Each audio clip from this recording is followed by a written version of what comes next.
Bonjour. Au menu d'aujourd'hui, la connotation. Pour commencer, je vais vous proposer un petit jeu facile. D'abord, munissez-vous d'un peu de papier, d'un crayon. S'il faut, cliquez sur pause, allez chercher ça. C'est fait? Ok, c'est pas tellement compliqué. Je vais vous montrer une image et puis vous allez noter à quoi ça vous fait penser.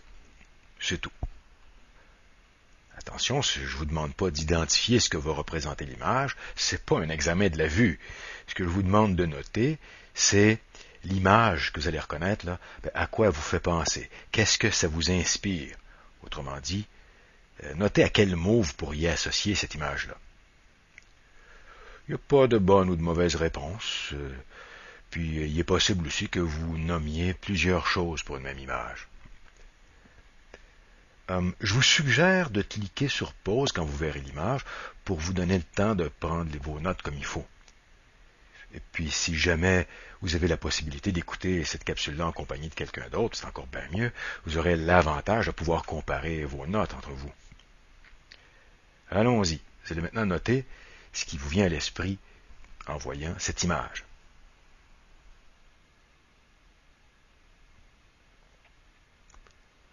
Bon, ben là, ce qu'on voit, c'est le désert, les pyramides d'Égypte. Et à quoi ça fait penser maintenant? Là, je ne sais pas pour vous, mais moi, je pense tout de suite aux pharaons. Puis je pense aussi aux espèces d'inscriptions égyptiennes qui ont l'air des BD de l'Antiquité, là, des hiéroglyphes. Les dessins à seulement 2 dimensions là, de profil. Et puis il y a plusieurs personnes qui m'ont dit que pour eux, il y a une sorte d'aura de mystère aussi autour des pyramides. Ok, la prochaine maintenant. N'oubliez pas que vous pouvez à tout moment cliquer sur pause, le temps de prendre vos notes comme il faut.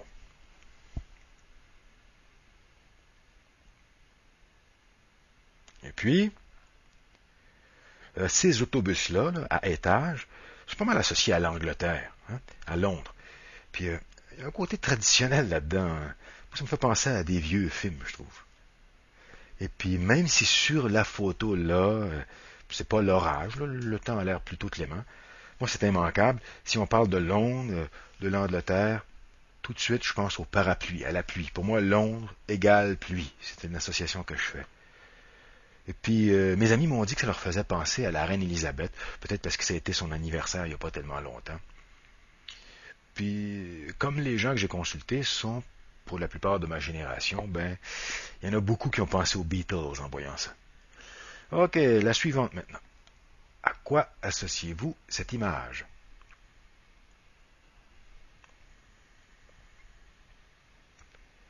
C'est curieux un peu cette image-là. Les réactions que j'ai eues jusqu'à ce que j'enregistre la capsule, c'est que cette image-là évoque le paradis. Pour certains, c'est aussi la mort. Hein, c'est comme un joli cimetière un peu. Fait que c'est un drôle de mélange. Puis il y en a qui ont trouvé qu'il y avait là un petit côté druide un peu là. Puis aussi un aspect mystérieux. Il y a un aspect mystérieux associé à cette image-là. Une petite dernière maintenant.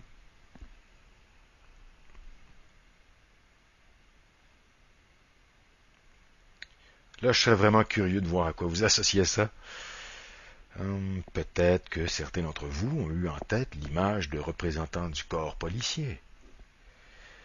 J'imagine aussi que chez plusieurs personnes, les beignes éveillent peut-être un petit sentiment de culpabilité, hein.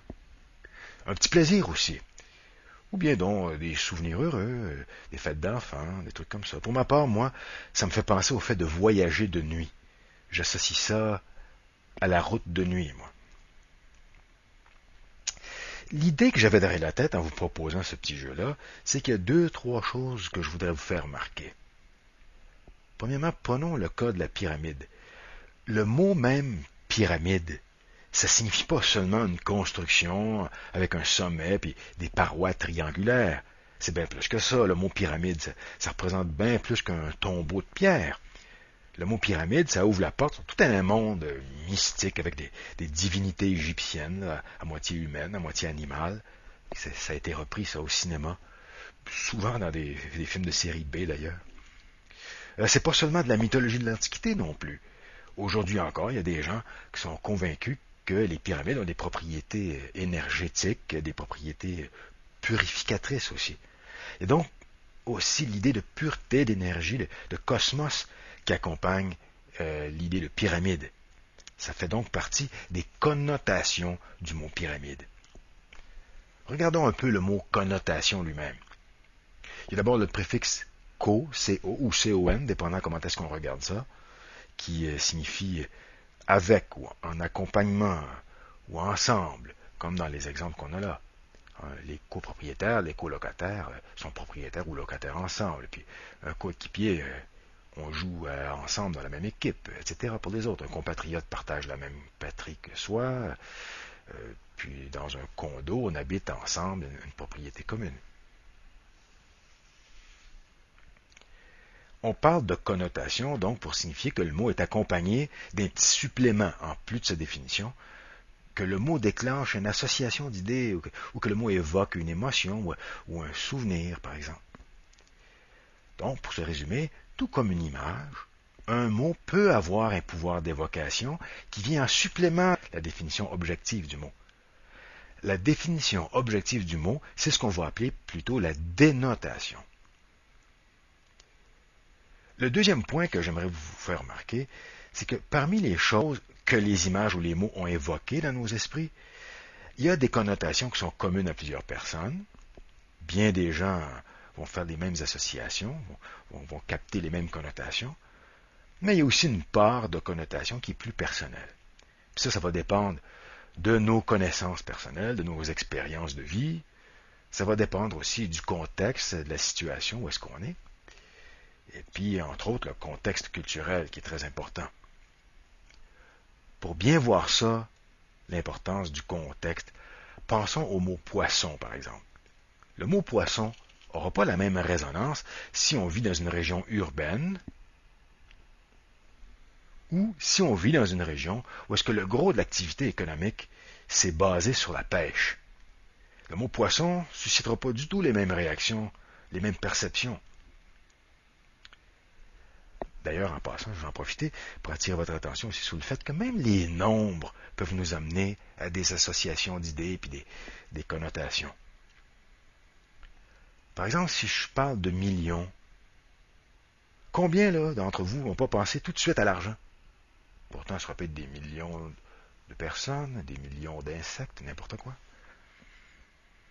On peut penser aussi qu'il y a des nombres qui ont des réputations de porter chance ou de porter malchance. Chez nous, les Occidentaux, le 7, c'est souvent considéré comme un chiffre chanceux, le 13 comme un signe de malchance, associé à la malchance. Pourtant, c'est pas le même pour tout le monde. Dans la tradition des Hébreux, par exemple, le 13 peut très bien être un signe de chance. Pour les Chinois, le 8 pourrait porter chance. Même les nombres sont connotés. Bref, les mots, qui sont des signes, comme n'importe quel signe, ils sont susceptibles de charroyer des connotations.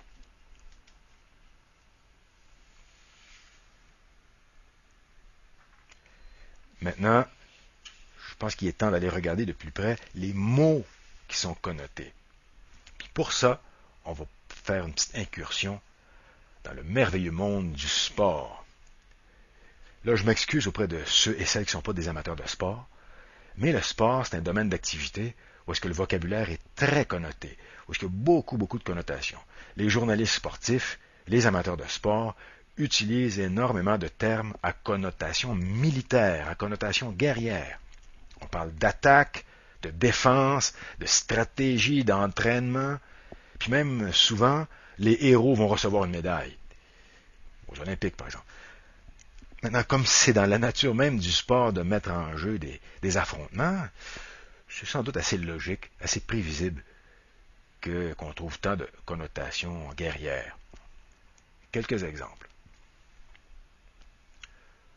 Sous la pression de l'attaque adverse, la défense s'est écroulée, mais le gardien a brillamment résisté. Bombardé de plus de 40 tirs, Huet a tenu le fort à lui tout seul, en particulier pendant que 2 hommes étaient au cachot.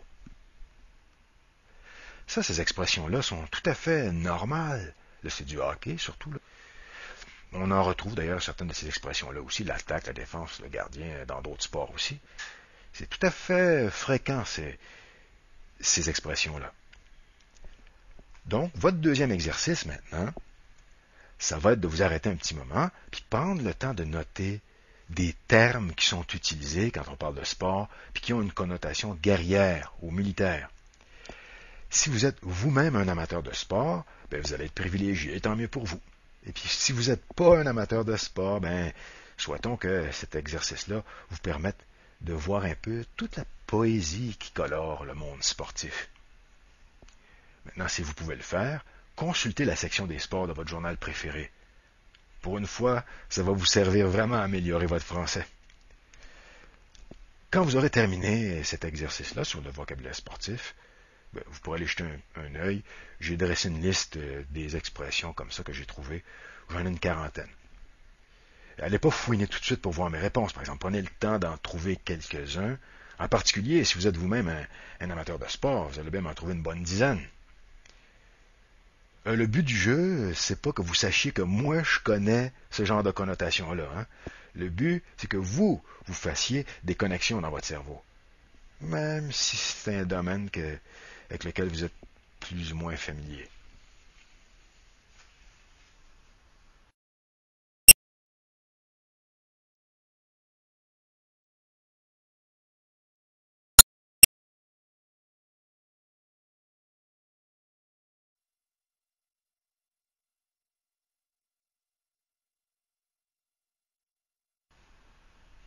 Si vous avez eu un peu de misère avec les termes de sport parce que c'est vraiment pas votre truc, c'est pas votre tasse de thé, comme disent les Anglais, on va regarder un domaine tout à fait différent maintenant, le joli monde des parfums.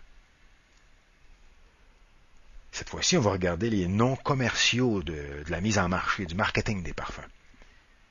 Puis la connotation qu'on va rechercher, qui est souvent associée au nom des parfums, il n'y a rien de surprenant là-dedans, c'est la séduction. On peut penser par exemple à Romance de Ralph Lauren, ou à Nu d'Yves Saint-Laurent, ou Attraction de Lancôme. Allez-y les sportifs, là, forcez-vous un peu, trouvez des noms de parfums qui ont une connotation de séduction. N'hésitez pas à consulter. Après tout, c'est un sujet de conversation tout à fait agréable. Maintenant, si jamais vous êtes en panne, vous pourrez toujours aller voir sur Internet, mais c'est pas mal plus intéressant de consulter des personnes charmantes autour de soi. Encore une fois, je vous rappelle que l'exercice aura de la valeur seulement si vous faites l'effort de chercher. Puis quand vous en aurez trouvé quelques-uns, vous pourrez jeter un œil. J'ai une liste où j'en ai ramassé une cinquantaine à peu près de parfums dont le nom a comme connotation la séduction.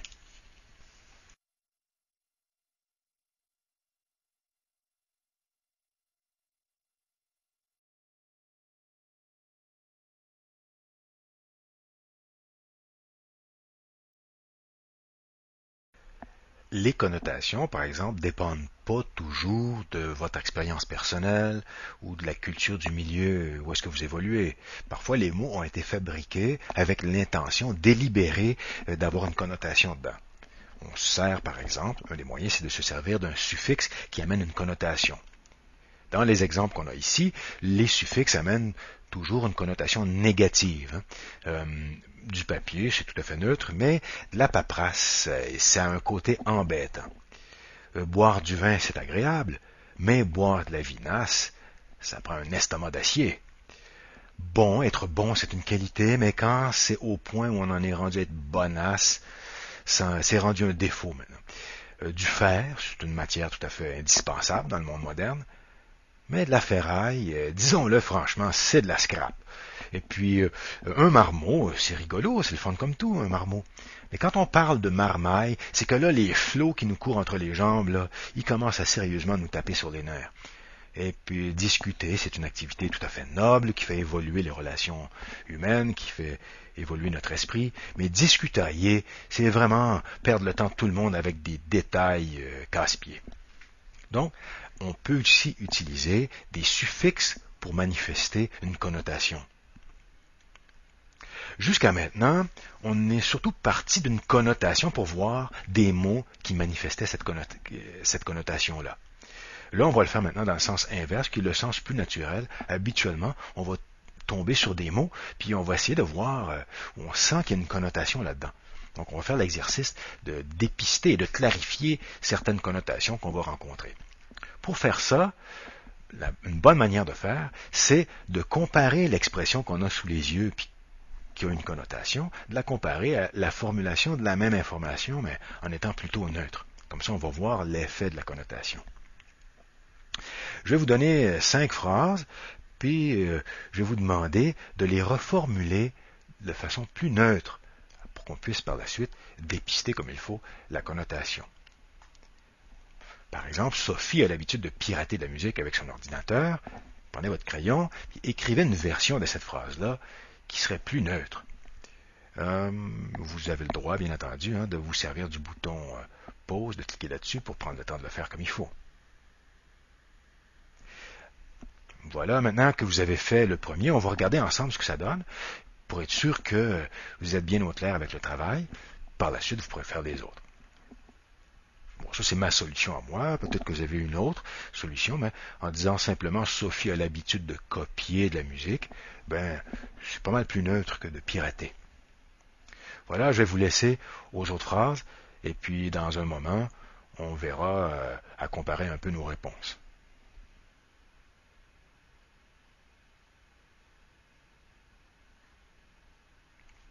Le numéro 2, les sauvages de la réserve de Kawanake, ça pourrait être tout simplement les Amérindiens, ça ménagerait peut-être un peu leur susceptibilité. Certains accepteraient bien aussi le terme indien, ça dépend des gens. Prenez le temps de vous étirer avant et après le sport. Vous verrez, ces quelques mouvements seront un bon investissement. On aurait pu tout simplement dire que ces mouvements seront vraiment efficaces ou que ça vaudra la peine. Ça aurait été plus neutre de dire ça comme ça. L'opinion d'André ne vaut rien, c'est un séparatiste. Ça, c'est un truc connu en politique, largement utilisé, dans l'argumentation aussi. Quand on veut discréditer les opinions de quelqu'un, la manière la plus rapide, c'est juste de le salir lui au lieu de s'attaquer à ses opinions. Ça donne une bonne idée aussi de l'honnêteté intellectuelle de la personne qui procède de cette façon-là, mais malheureusement, c'est une réalité largement répandue. Donc, on aurait pu dire tout simplement, au lieu de traiter de séparatiste, on aurait pu dire simplement que c'est un indépendantiste ou peut-être un souverainiste. Monique, qui a toujours soutenu sa famille et son mari malade, au lieu de dire que c'est une sainte femme, c'eût été plus simple et plus neutre de dire que c'est une femme remarquable, par exemple.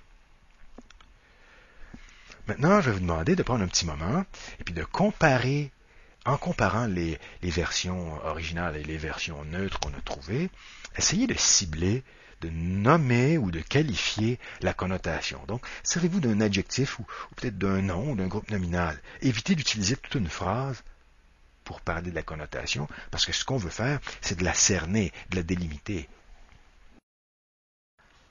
Il n'y a rien comme un exemple, alors faisons-en un. Sur la scène fédérale, le premier ministre Stephen Harper a déclaré que blablabla. Sur la scène fédérale, quelle est la connotation derrière ça?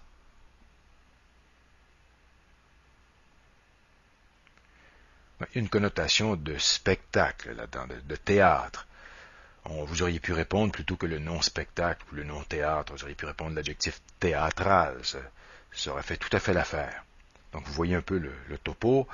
Reprenez les 5 phrases qu'on a reformulées il y a un instant, et puis identifiez la connotation qu'il y avait dans chacune. Vous auriez intérêt à mettre ça sur pause, par exemple, le temps de l'exercice.